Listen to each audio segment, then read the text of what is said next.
That being said, it's my pleasure to welcome everyone to today's event, which we are hosting in partnership with UHN Women, which is an initiative focused on uplifting women and creating equal opportunity for all at Canada's largest research hospital. This event has set a record for our highest number of registrations at 700 individuals. We just need to take a breath and celebrate that for a moment. On one hand, this speaks to the importance of this topic, both for those who have experienced inequities and systemic racism, as well as those that want to understand the role they can play in a future where we hear these brilliant women talk about their professional passions and expertise, not their moral and ethical calls to action and the experiences that they've had as Black women. On the other hand, it is important for us to recognize the emotional and often traumatic work we are asking these women to do by leading this dialogue. And so I just want to make sure that we sort of enter today's conversation on the same page. So before I hand over the virtual microphone to Jan Campbell, who will be moderating today's conversation, I want to take a moment to say I'm sorry to our Black colleagues that are either joining us today or tuning into this later for the grief that they have to feel right now, and frankly, the grief that they live with on a day-to-day basis. In light of this, I'd like to remind all of us of the values that we collectively hold that make women who lead such a strong community. Values such as authenticity, accessibility, inclusivity. We've come together today in support of each other and in support of a conversation that progresses us to a more equitable world. I encourage you to reflect on today's dialogue, to consider how you may unconsciously contribute to the experiences that we discussed today, and what you can start doing tomorrow to unlearn and build a world where equity isn't a conversation, but a way of operating. And I think that there are no better individuals to lead us through this conversation than the panelists we have for you today. So on that note, Jan, the floor is all yours. Thank you, Laura. So good to see all of your names showing up on my screen. I know your videos are off, but some of the names I recognize and many I don't. Like one of our colleagues who put it in the chat, 700 people registering for this event, really a sign of how important this is as a conversation for us today. I wanted to just briefly introduce myself and locate myself in this conversation. So I am the CEO and founder of a management consulting firm that I founded and launched in Toronto 21 years ago. I'm a certified executive coach. So those are the things that I do for a living. And just in terms of me as an individual, identify as a cis female. I'm Canadian born and born to Jamaican parents who came to Canada in the late 1950s. In terms of my connection to healthcare, it started early. My mother was a nurse for over 40 years, and I've worked in healthcare institutions and worked with healthcare institutions as well since the age of 16.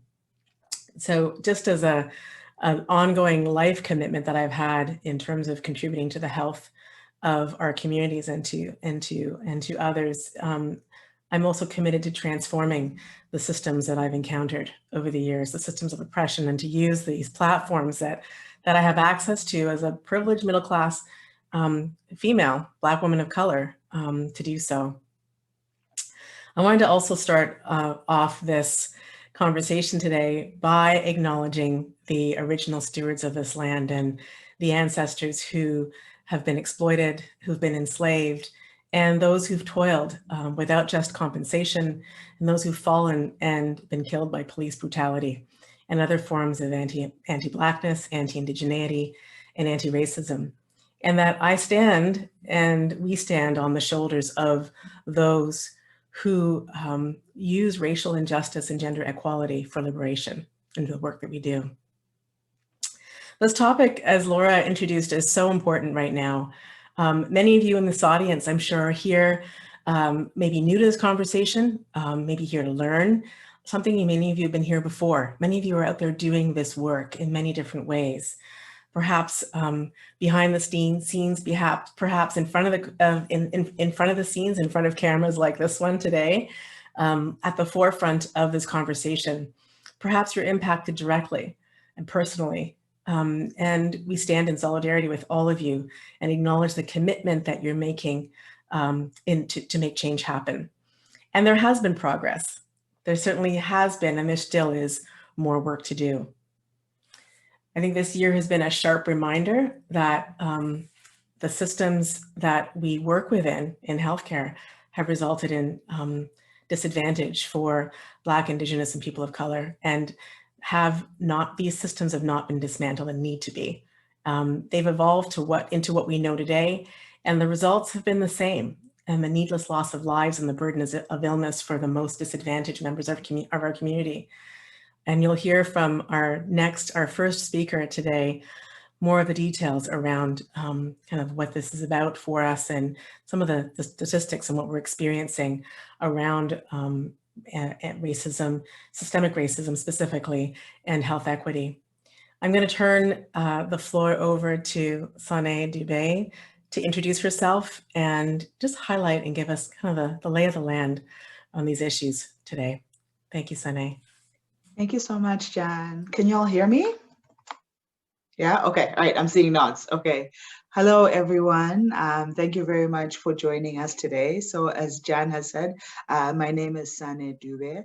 My people are the Ndebele of what is now called Zimbabwe, but I am currently based on Treaty 13, and I am grateful to live and work here. Yeah, also just echoing what Jan said, recognizing myself as a treaty person who has come to this stolen land, and recognizing the responsibilities that I have to Indigenous folks on these lands to honor treaties. So wanting to, of course, start the session with that. And then also just to give some background on why we are starting this session the way that we're starting it. So obviously this is happening in the midst of a global pandemic, which is deeply impacting everyone across the globe. In Ontario especially, we are really feeling the effects of the third wave of the pandemic.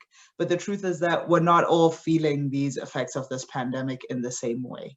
And so when we got together to start thinking about what we wanted to talk about today, we were also really just looking at the inequitable health outcomes we have seen over the course of this pandemic. So Jan did mention that we've seen some populations carry a heavier burden of illness, and where their risk of exposure to COVID is higher, the outcomes that they see are worse than for some other populations. And so that was really where we were starting from. But then we also started to notice that when you looked at these inequalities, you could really trace them along lines of race, along lines of class, and we wanted to understand why. We really wanted to explore why that was as people who are working in healthcare. I did not mention I work at UHN in the social medicine program there. I'm the manager of community and policy. But before that, I worked in community health, so have worked in health for a very long time.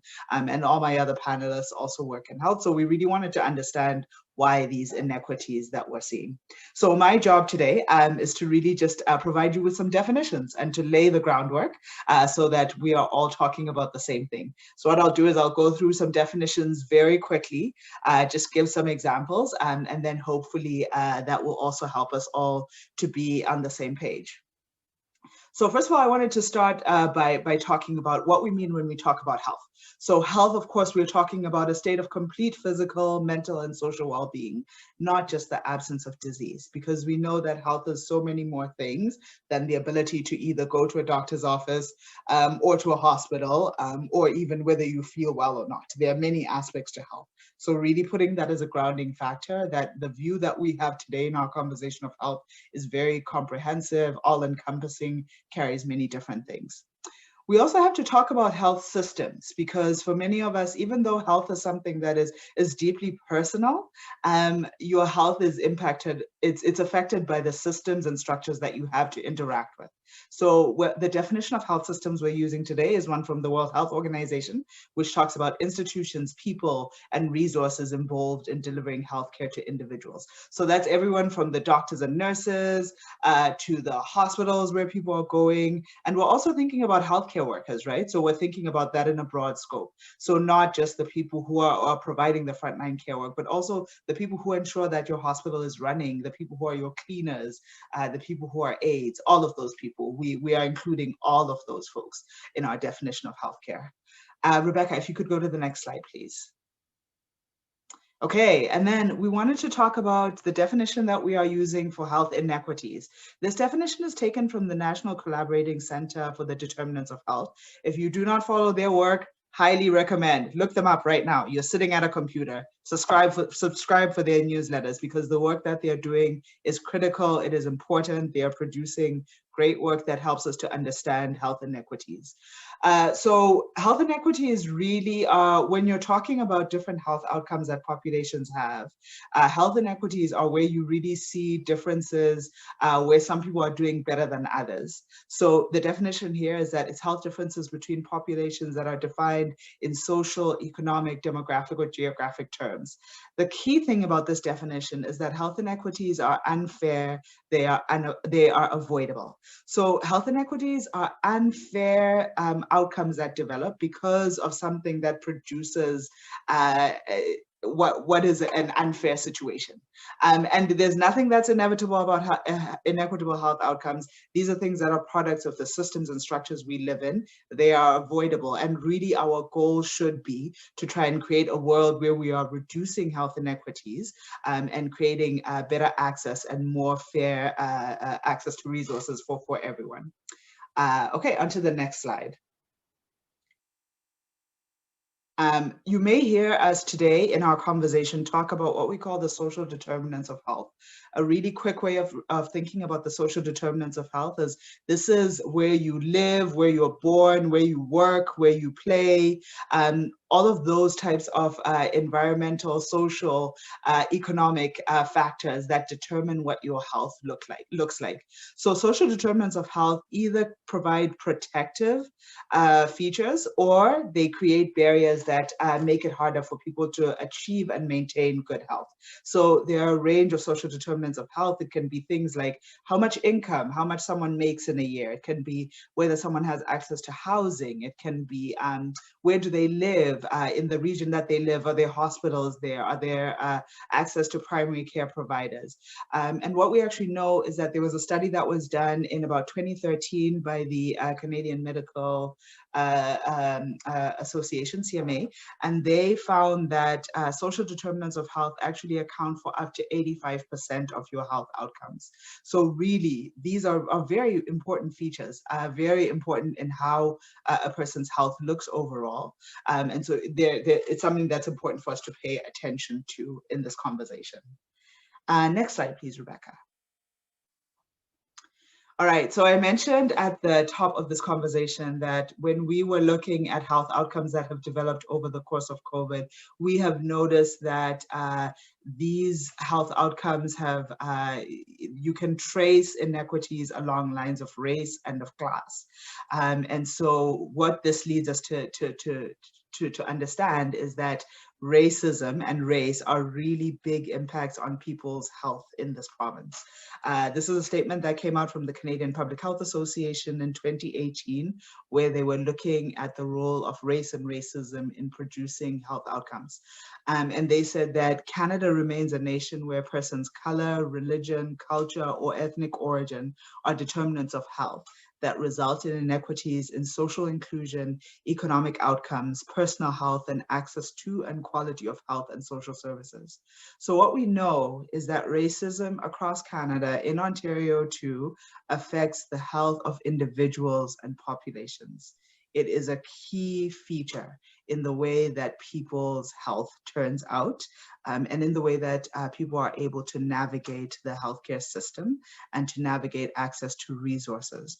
This is something that should not be underestimated, and it should be something that we actually need to be talking about this, the impact of this, much more than we generally are right now.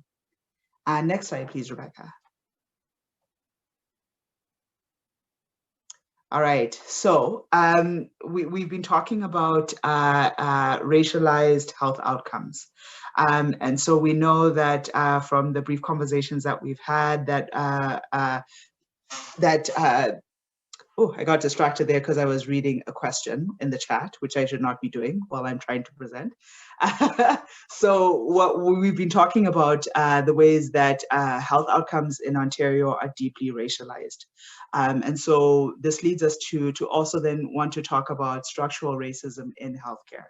So the way that we are defining structural racism in healthcare for our chat today is that these are systems and processes that are embedded in law, in policy, in practice, in norms. So norms would just be what you do on a day-to-day basis.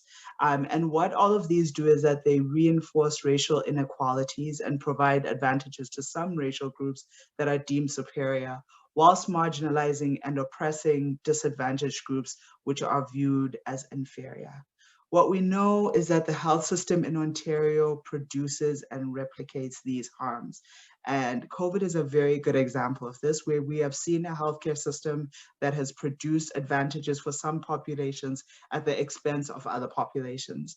So recently in Ontario, we had a report that was looking at vaccine distribution in our province. While we know that the COVID pandemic has disproportionately impacted racialized communities and folks who are living on low incomes, when you look at that juxtaposed against a map of where the vaccines have gone, vaccines have not necessarily been prioritized for these communities that are overwhelmingly racialized or low income. Vaccines have actually gone to populations that are overwhelmingly white or less diverse and higher income. So we're starting to see a bit of a change in the last few weeks as we're rethinking our vaccine strategy, but there have been several reports that have shown that this is the way that the vaccine rollout has played out. This is an example of structural racism in motion. We saw the same thing very early in the pandemic when we were talking about testing, where even though the pandemic was disproportionately impacting people who are racialized and low income, resources were being directed to communities that were not this. And this is what we see when racism produces these inequalities and then creates a system that reinforces that and keeps on producing the same thing over and over again. So it's important for us to really talk about this and to break it down, what it looks like at a theoretical level, but then also in practice, what it looks like. And the next slide, please. And okay, thank you, Rebecca. Okay, and so this is the last slide that I will talk about before I hand back to Jan.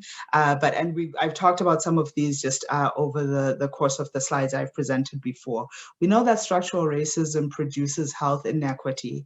And in Ontario, we know that health inequity really maps onto other maps that we see of inequity. So we know that when we talk about health inequity, it will be the same map for racial segregation, for things like primary care deserts, for poverty, for low income.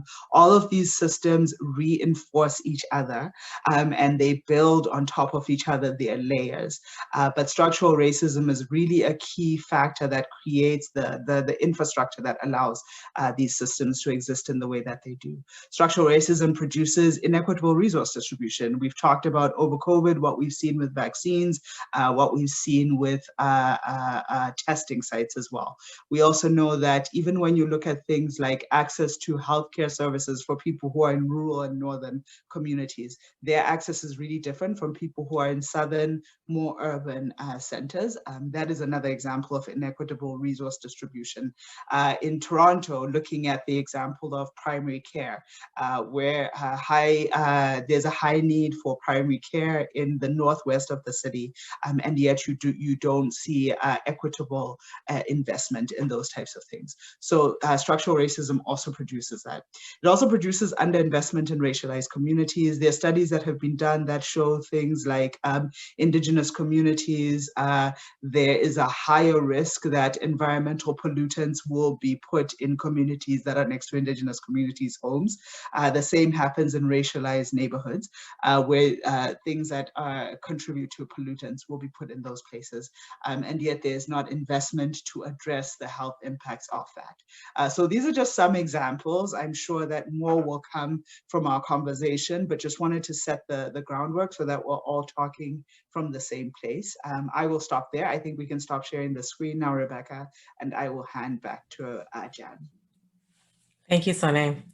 So I can imagine there are many in the audience who have questions for Sane, and we're going to have a good fulsome question and answer period at the end of our dialogue from our panelists today. So just want to move us over to our next panelist, who's Tyla Thomas-Jacques, and she is going to share from her own personal and professional experience, just her experiences of health equity and systemic racism to help inform our conversations today. Go ahead, Tyla, and introduce yourself first as well. Thanks, Jan. So my name is Tyla Thomas-Jacques, as was stated. I am speaking to everyone today from the traditional territories of the Erie, the Neutral, the Huron-Wendat, the Mississaugas, and the Haudenosaunee, or Hamilton. And I'm really excited to be speaking and sharing the screen with such accomplished and inspiring women. So a little bit about myself. I've always been interested in health, and specifically the different factors that contribute to our health and well-being, and the different health and well-being that we see in different communities, or as in the presentation we saw, the social determinants of health. So to that end, I pursued a Master's of Public Health, specializing in social and behavioral health sciences, where I again was able to do more work and get a deeper understanding about these factors and what that looks like in our communities. I have a background professionally in research and in government. So in research institutions, I've looked at access to mental health care, as well as more recently, health equity with virtual care access, specifically looking at increase in virtual care due to COVID-19. And then in terms of government, that work that I've done, I've worked in public health, as well as social and community services at a municipal level and health at a provincial level. So we were asked to speak a little bit about personal or professional experiences, and I'll give a few examples of some of personal experiences and how structural racism manifests and affects the quality of care and the differential treatment that people of color experience. So my first example is one of my first ever experiences with the healthcare system. So we know across North America that Black women experience disparities in terms of maternal mental health outcomes, or maternal outcomes. So while we don't have the same type of data we have in the US for this, there is studies from McGill that have been able to show similar patterns in terms of preterm birth for Black women. So I was born in Scarborough. My mother, when she was at the hospital, was experiencing bleeding and wasn't able to actually get staff to come and attend to her. Thankfully, she was with family members who, did advocate very strongly to say, we need someone to come now. Like, we were here at this hospital to get assistance with this birth, so we would like to actually have some of that assistance. And by the time someone did attend to my mom, I was already crowning. So she did not have the options for what she wanted her birth to look like, whether she wanted to have medicine, epidural, whatnot, that you would generally have that choice too. And even post when I was born, of course, thankfully they're attending to me, but again, my mother's health was not looked at. So again, because of my family members that were present, they were able to signal that my mother was in distress. She was coming in and out of consciousness, and again, bleeding heavily. And again, because of that family member and that community advocating to come and have health attention, was my mom able to get help at that point. But that's one example, and one of my first examples ever of interacting with the healthcare system. But more recently, I will keep this vague, as my family member that I'm going to be speaking about, they've asked for that. But this family member has had chronic leukemia for many years, and it's an illness where you can live with it for many, many years. The treatment is more of a wait and see until the numbers get bad enough or the symptoms get bad enough that you go into treatment. So this family member, they're very aware of what the classic chronic fatigue that comes with chronic leukemia are and how that feels in their own body. They have their regular check-ins, and they were telling their oncologist, you know, this is past the point of what the regular fatigue is feeling like. This is disruptive. I think maybe we should start looking into what the options are. And in addition to that, the numbers from the blood work, so you do regular blood work to see what the blood cell counts are, we're also getting to an alarming rate. And that is a medically an alarming rate. But even at that point, the oncologist kept saying, nope, that's okay, you're fine, we're not going to do anything. So thankfully, this family member knew the questions to ask and knew the resources to go back to their family physician and get more blood work done and see a hematologist. And this hematologist did find concern in the numbers. This family member was able to get a second opinion and go to a different oncologist. And as soon as they went to that oncologist, that oncologist had concern. And immediately they were able to start treatment. So I bring up both of these stories to note that with or without data, so, you know, the second story, there was data that was saying this is the type of treatment is needed, and with or without the voices and the needs demonstrated by people of color, quality of care is something that is commonly lacking for these populations. And while these are very micro and personal experiences, again, as Sana noted earlier, communities of color and people of color have been saying what they need. And even when there is data to support that, such as the experiences through COVID, so there could have been preventable methods or methods used to ensure that we're not seeing what we're seeing today in Ontario. That's often not listened to. So I just want to bring that forward as we continue our conversation about what communities know, what the data presents, and whether that is actually used and informed of the type of care and quality in healthcare that we're seeing. Thank you, Jen. Back to you. Thank you, Tyla. Just as you wrapped up, really that emphasis on our communities of color knowing what they're needing, that the data is also available, and the opportunity for our systems to be responsive to those needs that are being expressed. We'll get a chance to certainly dialogue. The audience will get a chance to dialogue with Tyla if they have questions after we hear from our next two speakers. I'm going to turn the floor over to Darlene, who will introduce herself and share from her own perspective. Great, thank you very much, Jan. I do hope that everyone can hear me okay and see Yes. me. My name is Darlene Dasent.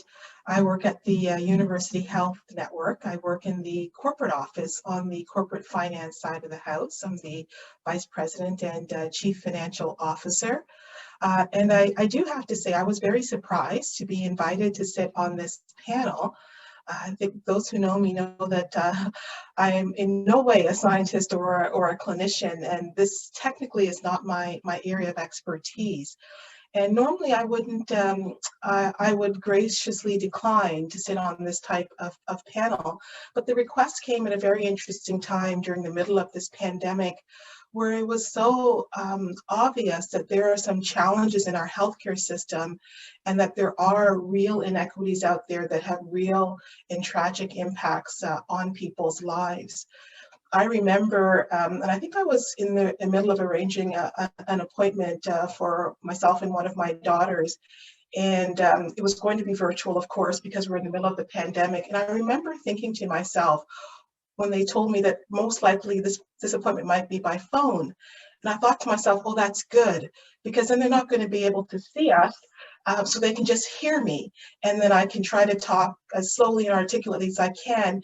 And that way they won't be distracted by the way that I look.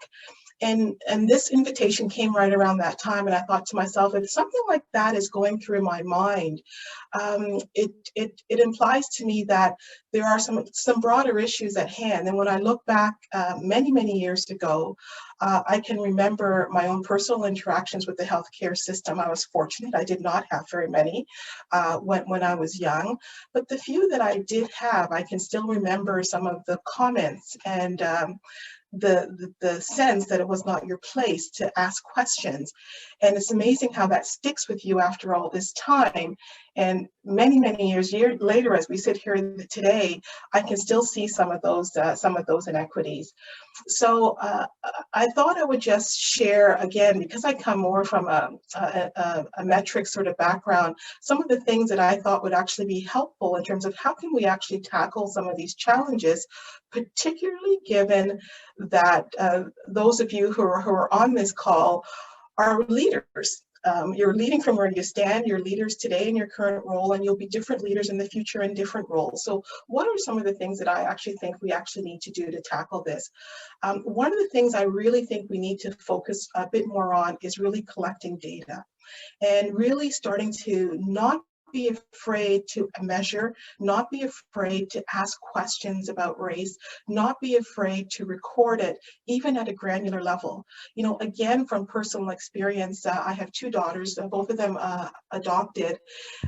They look different and they have different skin tones. And I can tell you from clear personal experience, different interactions, different feedback, different actually recommended courses that for some of those interactions left me thinking that perhaps this different advice is being given because of the different skin tones. Very different assumptions were drawn because of the vast different skin tones of the children. So I think one of the things that we need to do when we collect this data is we actually have to be open to hear freely and honestly, not only from the recipient of healthcare, but also from those who are actually providing the healthcare. And that, you know, comes to another thing that I think we really need to focus on as leaders is how do we make the environments safe so that people can be free and honest in explaining why they made a suggestion, why they made a care decision. If a patient or recipient feels one way, we need to understand the perspective of the provider too as well. So I think creating environments of safety where we can actually talk about these issues without fear of reprisals, I think is very, very important. They're difficult issues and they have sometimes traumatic impacts, particularly to those on the receiving side.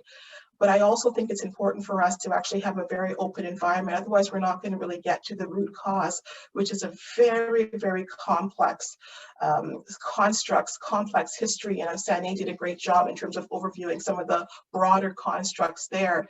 Even simple things that the advice sometimes you get from a clinician to do this or to go home or even to rest, depending on your social circumstances, sometimes it's not that simple or that easy to go home and rest if you're the sole parent or the sole breadwinner or you live in an environment where that's not possible. So the whole concept of being very mindful to the recipient or the patient as a whole person and understanding really how to help them as a whole person, I think is a really important thing. I think the other last construct that I really want to think is really important, again, coming from a finance perspective, is, you know, there's an old saying, I think, you know, put your money where your mouth is or something along those lines. It's really the construct of investment. So as we look to lead from our various roles and our various positions, have we been aligning our investments with these types of priority issues? Because when something is determined as a priority to solve a challenge, have we put the money behind it that's actually necessary to move things forward in a constructive way, in a timely way, and an impactful way that we can actually measure the outcomes? So really understanding from all of our roles, where is the influence that we actually have to actually see how can we actually shift and reallocate the investments to these types of issues. And, you know, while we talk about it as being systemic racism, and sometimes I get the sense that people think it's a segment of the population, it's them versus us. We are so intertwined with one another in our lives. When we have these types of issues, it's not one group or the other group. It's really, I think, everyone that's actually impacted from it from a much broader perspective. And I think if we take that approach as we start to really collect a little bit more data, have focused discussions about it in a safe environment and put the investment behind it, those are a few things that actually came to my mind. And I think as we start these types of dialogues, can we actually have dialogues on those aspects of it as well? I know there'll be a lot of time left for questions at the end, and I know I'm trying to make sure I stick to my 5 minutes. So perhaps I'll stop there, and I'll look forward to chatting in the questions at the end. Thank you. Thank you, Darlene. So appreciative of both the personal perspective and your reflections as a mother, and I'm really struck by both the comfort you got and the concern you had around working with your physician by Zoom. So that was my dog, happy that her dog walker has arrived to take her out for her walk. So I'm going to turn the floor over to Sane. Sane, looking forward to hearing your personal and professional perspectives of the issue. Hello to your dog, Jan. So my colleagues have actually talked about a lot of the things that I would have talked about as well. So I won't take too much time, but I think I really do want to draw the lines between this, the personal and the systems. For many of us, some of these things, which are often described just as big system things, are actually also deeply personal. It deeply affects us for ourselves, it affects our families. So even when we talk about what this pandemic has looked like and people who have died, many of us cannot just, we're not just talking about it as numbers. We have actually buried people that we loved over the course of this pandemic. And the fact that our families are the ones that have lost so many people is a result of systemic racism that puts our people at higher risk. And it means that more of us die, we get sicker, and we have less access to resources. So my family are in different parts of the world. For me, when I talk about what racism means, I also think about this on a global level in terms of access to resources. A few weeks ago, my family had a family chat where we were talking about vaccines. My parents live in Zimbabwe. They probably are the highest risk of all of us in terms of having access to vaccines. Their access was delayed because of where they live. And a global system that means that people on the continent have less access to this life-saving intervention compared to people who are in countries like where I live. So again, I think that we really have to look at this not as just something that affects it's a day-to-day issue, but it also affects us on such bigger scales as well.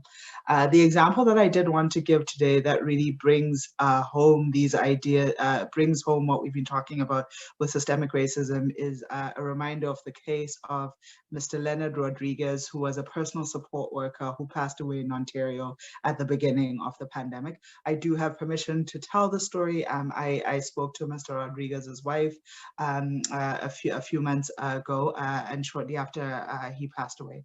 So Mr. Rodriguez was a personal support worker.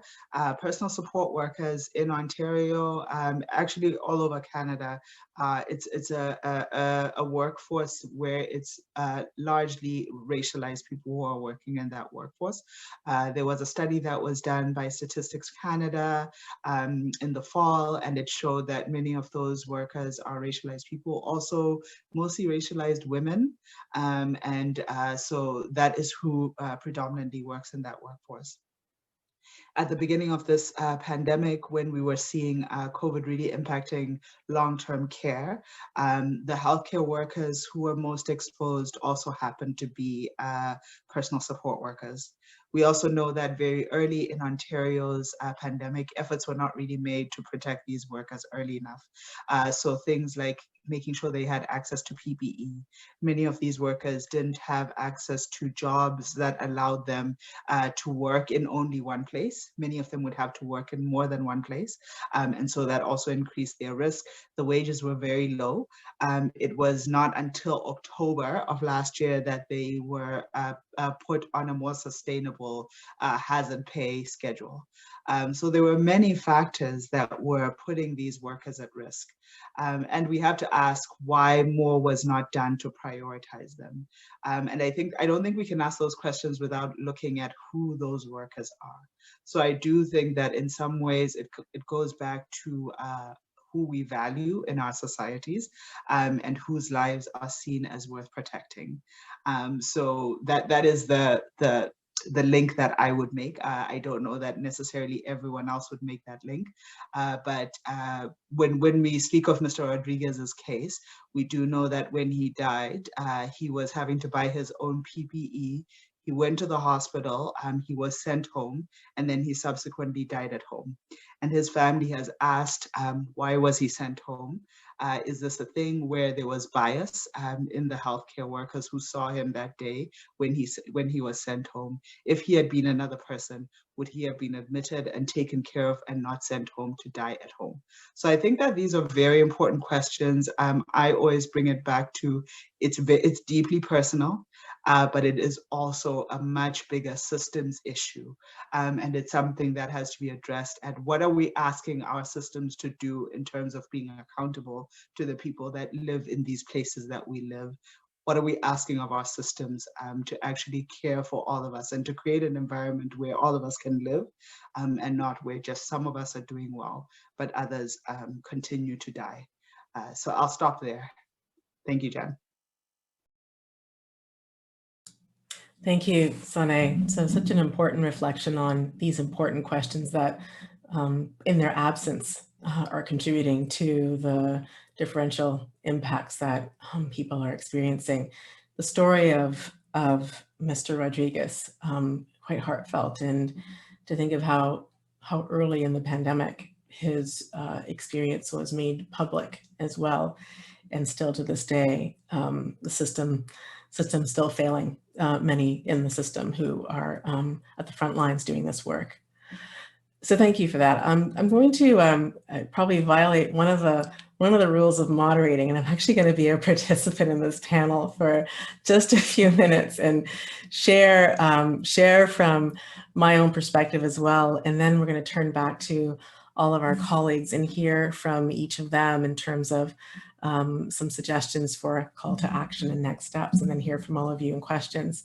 But I'll just pause and reflect, as some of you who are in the chat saying hi to me know, over this course of my career, I have had the privilege of sitting at many tables over the last 25 years, tables across various levels of the healthcare system, tables at which decisions are being made about the organization, funding, and delivery of healthcare services at a provincial level, at a city level, as well as at an organizational level. So I've sat on boards at public health and hospitals and a range of agencies and various advisory tables advising the Ministry of Health around how to organize our healthcare system. And I wanted to share my experiences without naming particular tables of some of the systemic issues that certainly have highlighted, may be supportive of many of you who are in roles that can help inform and influence how these tables or these spaces are designed.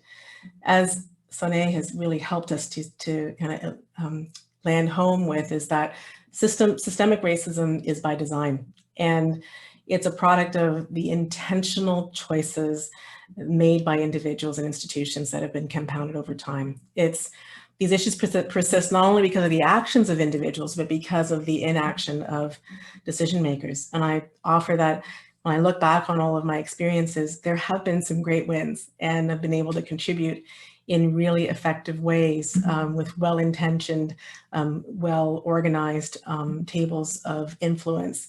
And there have been some areas that have been of concern, and they fall into a couple of key themes. The first is around being at tables with people who have yet to, or working on, or not aware of the need for educating themselves. So I call those the poorly or ill-informed that have power and influence. So So people with no lived experience of racism, discrimination, bigotry, and perhaps who have never been anything other than accepted at the tables they're at, in the experiences they have of systems, healthcare systems and others, and some of whom haven't had an interest in really understanding structural racism beyond kind of making statements for their organizations and pushing forward policies that respond to perhaps stakeholder requests, but haven't taken or had the time perhaps to really understand what it means for them in their own learning and understanding of the concepts. So unfortunately, we have decisions being made by people who really are at a deficit in knowledge. So Sane and Tyla and Darlene have provided some excellent kind of information about what's important about how decisions are understood and made. And I think this is another kind of trend that I see at these tables. Often we're feeling pressured by time. We have a limited time to get decisions made. So people come to the table, they might bring an individual with lived experience to the table who's expected to also reflect an entire set of populations, and they cannot represent that entire population of perspectives, a range of perspectives of racialized and Indigenous people. So the work to be done is around how do we inform these tables in meaningful ways and bring the voices and perspectives that these decisions are going to be impacting to the table to inform. I'm going to offer as well the other sort of big theme, and I know there are folks in the audience who do the work around this, which is these frameworks for design and analysis. So, or the lack thereof. So using anti-racist, anti-oppressive, and health equity frameworks of analysis to determine how the issues are framed, how the agendas are designed, who's brought to the table, the data that's informing the decision making, the resources that are brought to the table, the timelines that are set, all to be informed by these frameworks. And that takes time. That often takes work. It takes bringing experts to the table to do that work. What we often find are parallel tables. As I see, we have a table set up, and important to have set up in Toronto, looking at vaccine hesitancy and vaccine policy for the Black community. Having these tables come together to be working on policies at more macro levels are really important, to have the scientists and the educators and the health professionals at the table to inform that. So using these frameworks, I think is another area that I've seen certainly lacking. I'd suggest today we're seeing it more than ever because they're now being published by the ministry. They're being published by organizations that people like Sane and Tyla work for example, and they're available. And that's the other thing I'd add, is that all of this material has always been available. It was available before last year, and it's now even more available to all of you to support your work. And then I'm going to offer the last, and I think the most important for the panelists, we've talked about this in preparing for today, is at these tables where there is representation by someone like me, for example, is the burden that's often placed on people of color to both represent and reflect a broad range of perspectives, but also to prove and to do the work to bring all the analysis and the data and the information, and the burden can be overwhelming, speaking as one who's often been at that table, to try to change and influence. We're talking about hundreds of years of ways of operating in systems in sound bites on these tables. So certainly opportunities to look at how the responsibility and accountability is distributed at these tables in organizations and institutions, and not just placed on the one individual who raises the idea or the issue, and being responsible for taking that forward. So to bring these to more to your foreground as part of my call to action to all of you as participants in the work that you do, and to keep that in the foreground of your work. So now I'm going to put my moderator hat back on and turn back to our colleagues. And I know our colleagues, and many of you are in the chat. I haven't had a chance to look in the chat. We'll go there momentarily to look at questions and comments. I'm going to turn back to my colleagues and start us off with Tyla to share. And Rebecca, if you could put this slide up on the screen, please. I'm going to ask Tyla to start with sharing what she sees as a call to action for all of you on this call today, and perhaps listening to this recording in the future. What are the opportunities that you see for people to step into and take this forward and support this work? Definitely. Thanks, Jen. So we're going to be jumping all over because we all came up with these calls to actions together, and I want to give people the opportunity to speak specifically to the points that they have brainstormed. So I think really it's one thing that is my call to action is to be a champion if you do understand these concepts, either personally or through learning and listening, and to bring these considerations to the forefront. So our institutions were not built to consider health equity, to consider anti-oppression, and we need to have people who are constantly bringing that forward and using their voice to ask for accountability.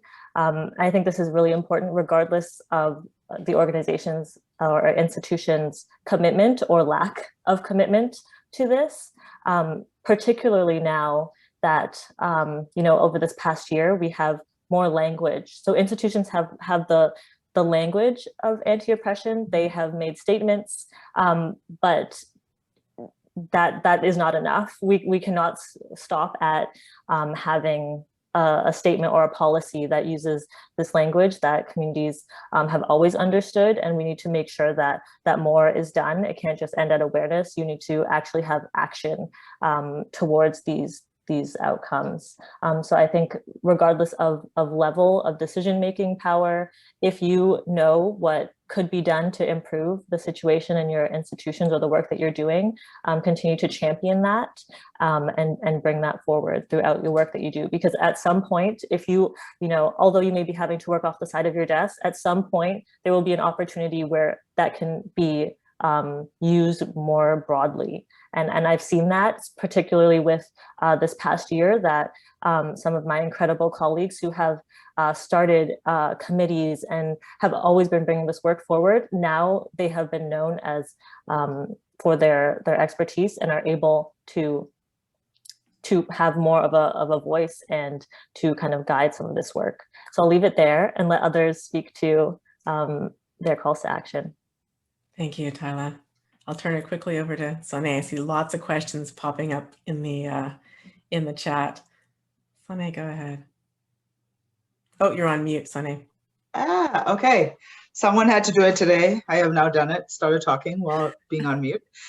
So I think the call to action, is really most important, or that I would really like to see more people do, is to challenge the systems and structures that we work within. There is nothing that is inherently fair about these systems. They are harmful. And I think we have to challenge them. I don't think we should accept things because that is just how it has always been done. The way it has always been done means that some of us are sacrificed as fodder that is harmed in these systems. So what I would like to see is to see people stand in solidarity with us by creating a world where more of us can actually live. And so I think that as people who are leaders in the various sectors that you're working in, I would like to see people challenging the system and actually working to dismantle what we have right now and build a system that doesn't make it so that some people have access to more resources at the expense of others, or that they're more protected while other people are sacrificed. So yeah, that is my call to action. Challenge the system. There's nothing inevitable about it. There's nothing inherently good about it. It does not have to stay this way. Another world is possible. Join us in building that world. I'll stop there. Thank you, Sane. Darlene, what's there for you? Great, thank you very much. It's sometimes overwhelming when you have these types of conversations and you see these broad structural issues that have been there for so long. I know personally, I sometimes say, like, what really can me as one person do? But, one of the things I've come to appreciate over the years is that, norms are actually formed. And I think one of the ways that we can start creating new norms is really by showcasing how many different diverse people there are out there and all the things that we actually do.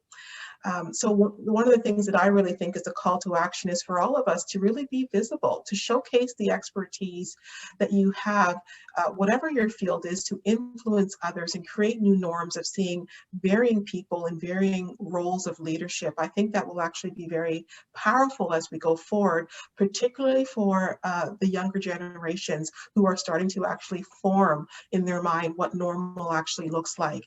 So one of the things that I would say is try to be as visible as possible. I think the other thing that I had put on this list was the second one in terms of listening and learning. And I think most of us do that, but sometimes it's hard to listen to something that you don't agree with, or to listen to something that you actually don't want to hear. But I think that's really, really going to be important that we try to make the time and the space safe to actually do so, because that's one of the ways we're truly going to learn different perspectives. And it's these varying perspectives that are going to help us understand how we can better tackle these types of longstanding issues. So the whole construct of being mindful in the roles that we have day to day, listening and learning from all of our colleagues, and really being visible as we are out and about. I think they're just some of the small things that we can all do day to day. And sometimes these small steps done by a lot of people over time starts to lead to very significant shifts. Thank you, Darlene. I think the summing up of all these call to actions, these small steps, and this importance of just really taking one at a time to help take us forward. We have a number of questions, and I want to give time for people who are able to stay on the line. We're going to be here for another 20 minutes or so. I want to give people time on the line to kind of hear and maybe add to the questions that we have to explore. So I'm going to start by sharing and look to see who on the panel would like to volunteer to answer this first question.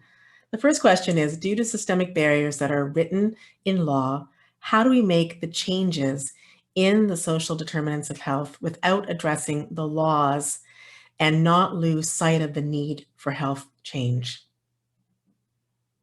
So how do we make the changes without addressing the laws and not lose sight of the need for health change?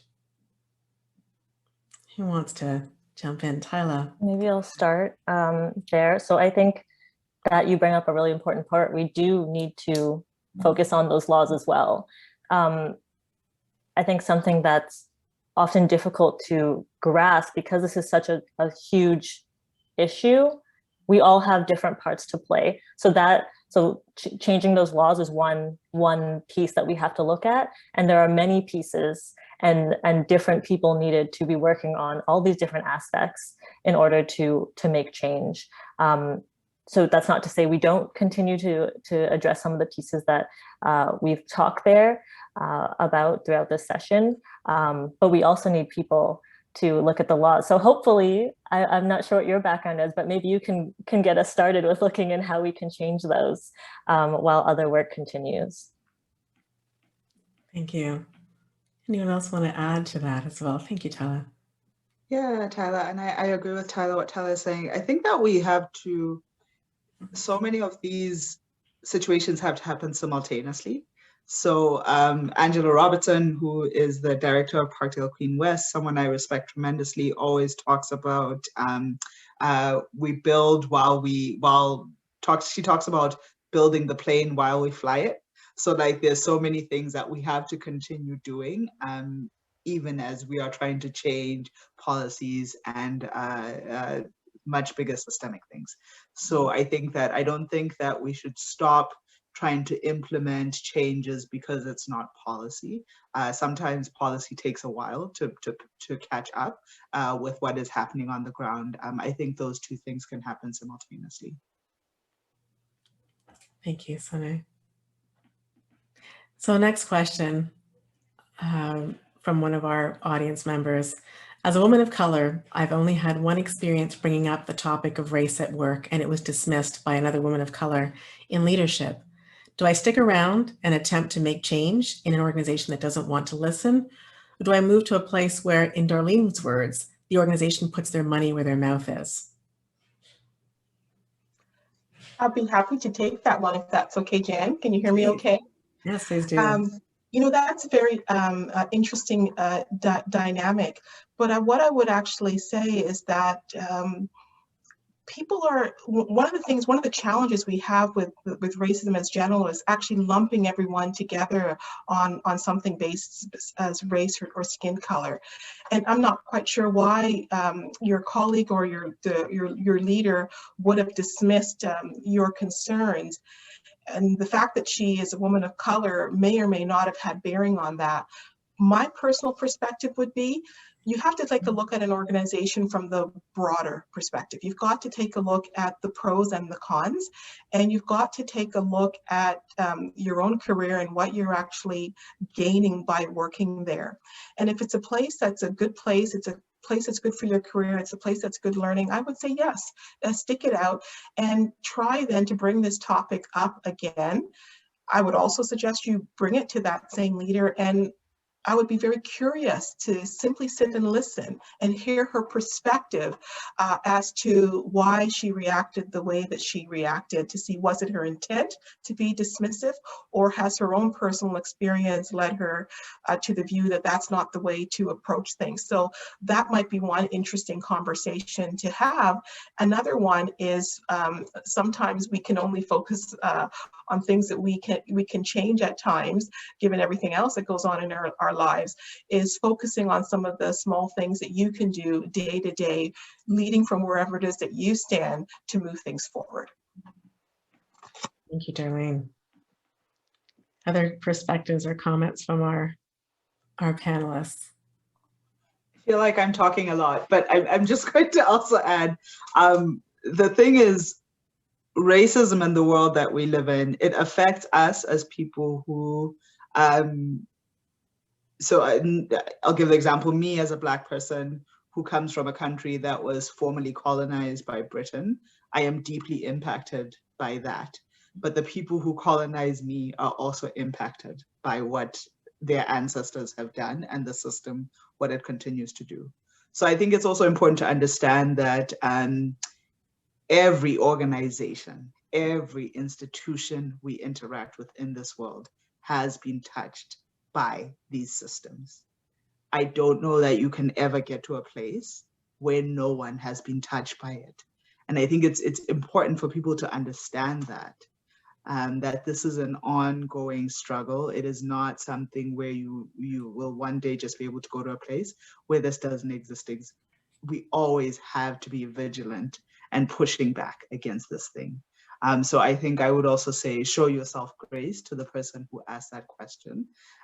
You are operating in a world that was designed to diminish you. Show yourself grace in however you're moving in this world. Thank you, Sane. Tyla, I see you unmuted as well. Something to add, go ahead. Yes, I love that response to show yourself grace, and also to remember that we weren't having these conversations as openly very recently. And if you haven't, within Black communities, we've always had these conversations. I'll make that clear. But in terms of the broad sense and scope of who is having these conversations now, if you haven't had practice articulating what you were trying to articulate at a table that is mostly white, that's okay. Like, there's lots of resources and ability to practice making yourself more clear and getting your messages across. So I really, really like the bring yourself grace point. And that's all I want to add. We can get to some more questions. Thank you, Tyla. I did have a couple of hands that were up, so I'm going to invite, there was a hand up and it went back down, but Wangari, I want to invite you to share if you still have your question. It wasn't so much a question as I was sort of somewhat responding and agreeing with the speaker that, when you're in a position of power, particularly in Canadian organizations, and as a racialized person, and as a Black racialized person, and in my case, as an African racialized person, all those perspectives come into place. And so when a question is asked about, oh, I have this person who's attacking me on racial lines and this and the other, you know, the complexities are multi-layered. You know, I have to say that there are some things that I look towards the South and say, okay, at least racism is something that they've dealt with very clearly in the South. You know, you're either white or black, and those things are set out. In Canada, we have this underlying thing that, oh, we never had slavery. You know, we were always this really wonderful country. We are very nice to people. We're not. And this is, I think, part of, you know, me coming from having lived in the States for many, many years, where we fought racism outright as a college student. It's very difficult here in Canada, where people assume that they, you know, we are a very multicultural, this and the other, diversity and whatnot. So all I'm going to say to this person who was, you know, who has had the issue with their leader being a racialized person, and I don't know, you know, from what race or whatever, that sometimes that those people are in themselves hogtied, A, by policy within those organizations, B, by how that person got to that position. Because if you got in by saying, oh, you know, I will be subservient and be okay about whatever the policies are, and or if that's a person who's willing to put themselves out and say, you know what, I stand for my racialized communities, and whatever that means, I will take. Very long-winded answer, but hopefully that's helpful. Thank you, Wangari. I appreciate the contribution and just the highlighting of the complexity and the multi-layered and how intersectional this is for everyone. And there's, as Sane suggested, there's really no escaping it. We all are experiencing it in many different ways. I'm going to turn, there was a couple of additional questions, and we still have a little bit more time. So I'm just going to go back to one additional question I see here. Question of what role do you think mandating health equity impact assessments would play in improving access to services for BIPOC people? What role do you think mandating health equity impact assessments would play in improving access to services for BIPOC people?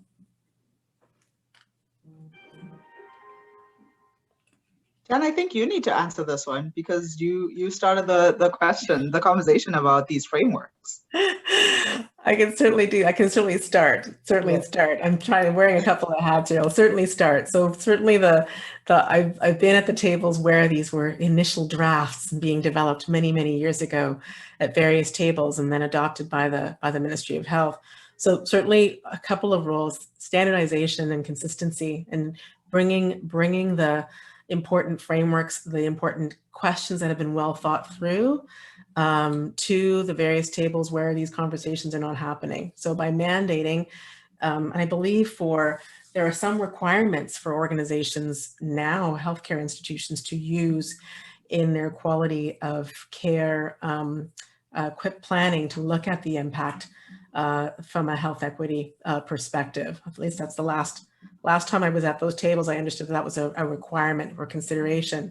But to have this more mandated across the system would bring more consistency, bring more tools and resources to the table as well. And where we know that what gets practiced, right, what gets practiced consistently will make slow and incremental change happen in terms of results.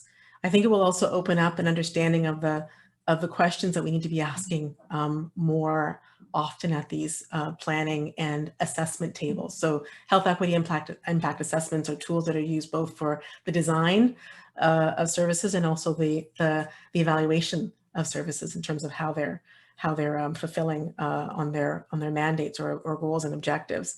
So more consistency, greater questions being asked, more data being brought to the table, all towards seeing greater outcomes, and that is reducing the differential impacts, increasing better health outcomes, decreasing mortality, and lessening morbidity. So that all for all, at least that's theoretically. And we know in jurisdictions where they are using these tools, they are seeing those kinds of results.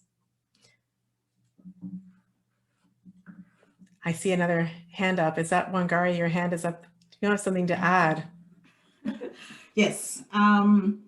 You know, BIPOC, as in race, as in everything else, You know, I have to admit that, you know, many years ago, you know, I was in some other systems where it was always the woman question.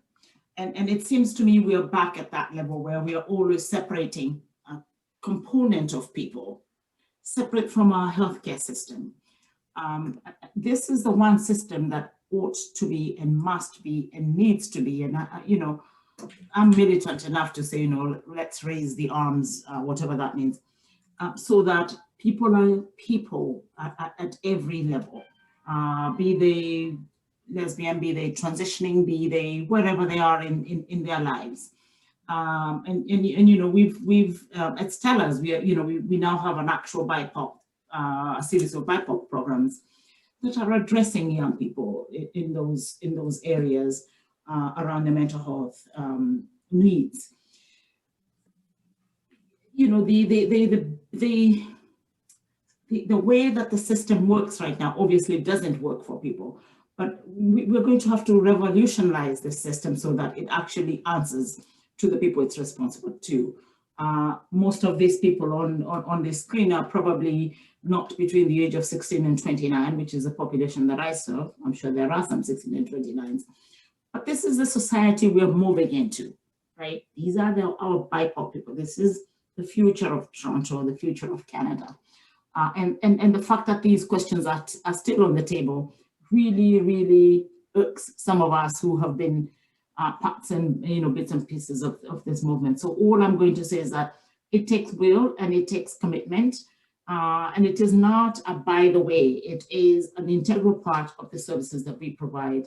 And unless we push that and keep pushing, not incrementally really, but, you know, making broad statements, it's taken what, many months of saying we need our healthcare provider, our frontline healthcare providers to be able to get days off and get that paid off for them so that they don't have to come to work while they're ill. I shan't go into that tirade, as most of you are aware of what I'm talking about. But yes, anyway, I shall end it there. Thank you, Wangari. I can imagine what had a health equity impact assessment been used in those determinations, we might be seeing very different results today. Mm-hmm. I had a participant offer to also add their perspective on health equity impact assessments. Camille Orridge, go ahead, please. Go ahead. So before I answer that, I just want to say what a wonderful opportunity this is to see all you young people in this space. Beautiful to look at and see, and it just brings a lot of joy. The health equity assessment is a great tool to start. My contribution to this conversation is what, apart from all the action and the work you're all offering to do and want to do, which is good, but the real way we're going to get improvement going forward now is for not only health equity assessment, is that the performance appraisal of every CEO has the delivery of BIPOC and the outcomes as part of their assessment, that we actually hold all these well-funded and even some not so well-funded organizations accountable for delivering care to all, and having the data, measuring it, and making it public and holding them accountable. Until we can begin to hold people accountable and get money attached to those outcomes, they don't get funded if they don't do this work, we will kill ourselves doing all of this, and it's an uphill battle for the next 2 generations. So I think there's a piece of work now, along with everything else that is being said, about getting those accountabilities in place, holding people accountable, holding funders accountable themselves for, you know, whether it's granting agencies, government, whoever, to say, you know, they did it with women, they finally started to get funding attached to servicing women, then we need to have the same thing around us, and our outcomes have got to be the same as everybody else, and we've got to get rid of disparities. And trust me, when money gets attached to it, when the CEO's salary and bonus gets attached to it, we will begin to see some other movement. That for me is another call to action that I think is required. Thank you. Thank you, Camille. I see in the chat as well, lots of agreement and an addition by Julia offering that the goals should also be mandatory QUIP targets as well, like workplace violence currently is in the quality improvement plans for health ministry funded organizations. I just want to jump in there and say if anyone on the chat is not familiar with Camille Orridge, please look her up. We were just blessed to have her share her wisdom here, and she has done incredible work. So if you are not familiar, look her up and see some of the work that she has done. Thank you, Tyla. Thank you for that. So I'm going to offer, we've had a tremendous afternoon together. There has been, I'm trying to keep up with the chat and just really reflecting back on the many pearls of wisdom and sage advice and insight and personal insight shared by our panelists and many of the participants in the chat as well. Thinking back to some of the themes, one starting with Sane suggesting that and reminding us that that we are not all feeling the effects of the pandemic the same way. This is why this conversation is so critical right now. This is not a conversation that has just started, but the importance of it is even more greater right now for the many communities that we are trying to support. The opportunity for small steps, small changes, and each and every one of you have been invited to the table, called to action in many different ways by each of our panelists in the many different roles that we all have to play, as Tyla had suggested, and to look to see in your organizations, in the tables that you're at, the different ways that you can contribute and make a difference.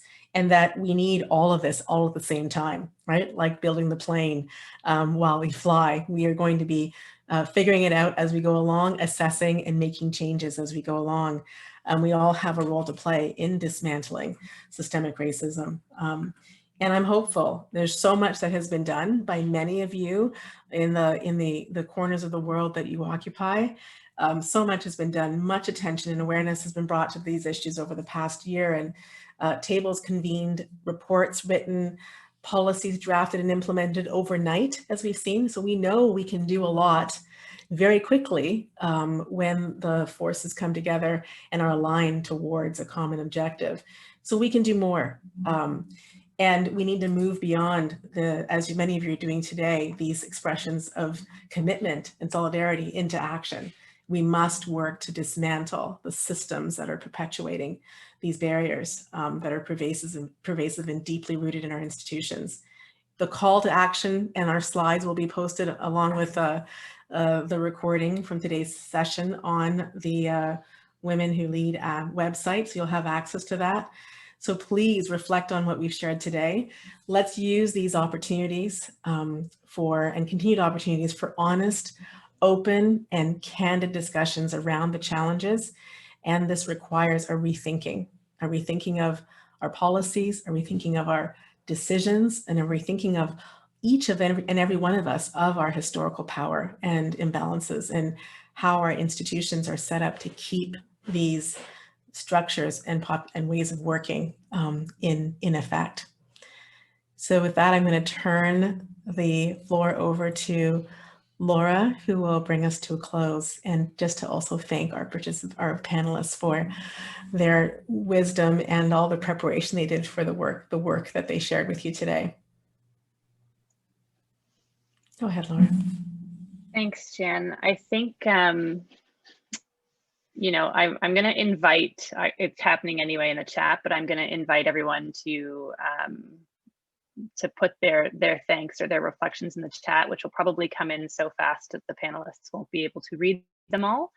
But Jan, Sane, Darlene, and Tyla, thank you for sharing your experiences with us, which I appreciate. It can be an emotionally heavy thing for you to do, and something that you are asked to do repeatedly. And I think that I speak on behalf of all of those in attendance today that there was a strength and a purpose behind that for this group that you hopefully all feel. I hope that those joining feel like they have a line of sight into the problem if they did not already, or a sense of what they can do starting today. And part of what I heard from you, Jan, as you wrapped us up is that there are sort of two immediate things in addition to those calls of actions. If people are having a hard time figuring out what their next step is, and it's as simple as one, being aware that if you can't see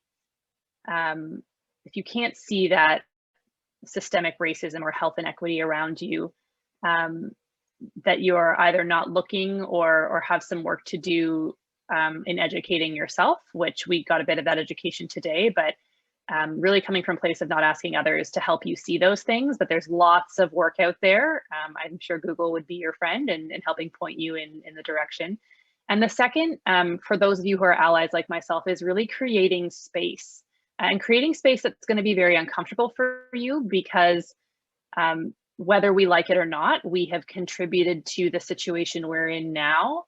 And creating the space to have these conversations and commit to acting on what you learn, I think is part of what I've taken away from this group, in addition to the very succinct calls to action we've seen before. So I will repeat it again. As Jan said, we will post this recording and those slides on our website, which I will put in the chat again for those who haven't caught it. And I hope that all of you stay safe and stay connected with each other as needed as we leave today. So thanks very much, everyone. Thank you for the opportunity. Thank you. Thanks. It's been a great Everyone, session. take care.